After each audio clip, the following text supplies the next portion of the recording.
Hello or welcome back. It's time to talk about keyboards. Specifically, this keyboard, the GK61. This is a 60% layout optical mechanical switch keyboard, and in my opinion, it poses one of the best value propositions on the market as far as keyboards, as you can get it on sites like AliExpress for about 40 bucks shipped. But why is it so good, and does the quality actually hold up? Let's take a look, starting with the switches.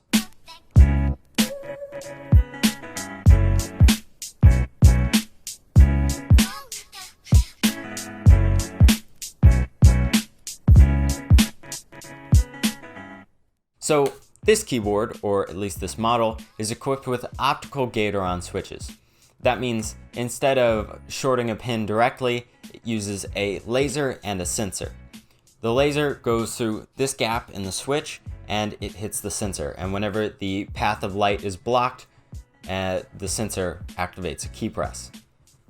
Optical switches advertise 100 million clicks as opposed to traditional switches 50 million clicks, but that's essentially just the gimmick, as it's unlikely that you're going to have a switch fail before you spill coffee on your keyboard, or you get really mad and you break it in half.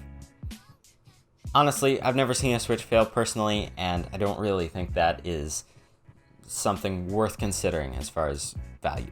Optical switches also can sometimes advertise a bit of a faster response time, but this is also essentially a gimmick, as it's unlikely that even the most speedy typist or competitive gamer is going to notice 1 or 2 milliseconds between your key. There's a lot more latency going into the whole setup.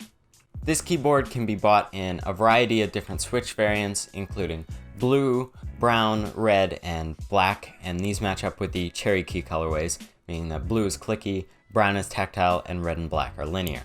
I've used all these different switch types, and I ended up getting my GK61 in a black switch variant, as I ended up liking reds, but I wanted it to be just a bit heavier. And these optical switches, I think, do actually give a benefit in the fact that as far as a linear switch, there's nothing in between it and bottoming out. It's not actually physically activating anything, so I feel like it has a bit more leeway to be smoother. But I'm not sure how this stacks up against a more premium switch like a Xylent, but those are much pricier than these are. These are also fully hot swappable, so you can replace them, and you can also lube these to make them even smoother.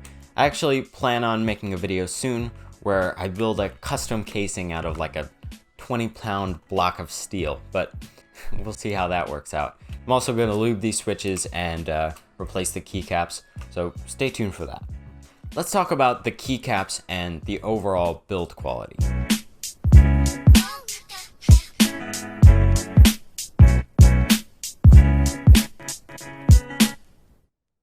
This thing doesn't come with those little plastic pop-out feet on the bottom, instead opting to just angle the casing by default, which I'm perfectly fine with, as those little plastic feet tend to break off or fall off and generally just be quite annoying. So this is just one last point of failure, and I'm fine with that. This thing uses a mix of glossy and matte finishes, and normally I really hate glossy plastic, but this is done in a way I can kind of forgive. It's not really where you see a lot, it's only against the desktop, and you don't really notice it as far as anything but this little bevel on the edge.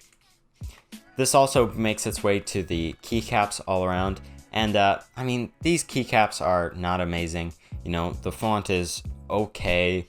The secondary functions are probably going to fall off as they're printed on, and the lighting isn't quite uniform. It doesn't quite carry through right, but I feel like most stock keycaps are not that good, and plus the fact that you can get monoprice keycaps for like $8 or $9 on Amazon. I'll link those below. You can choose between white or black. It's a super easy modification, and I feel like no matter what, if you get replacement keycaps, they're going to look better than whatever comes stock on your board, as long as it isn't like a really expensive board.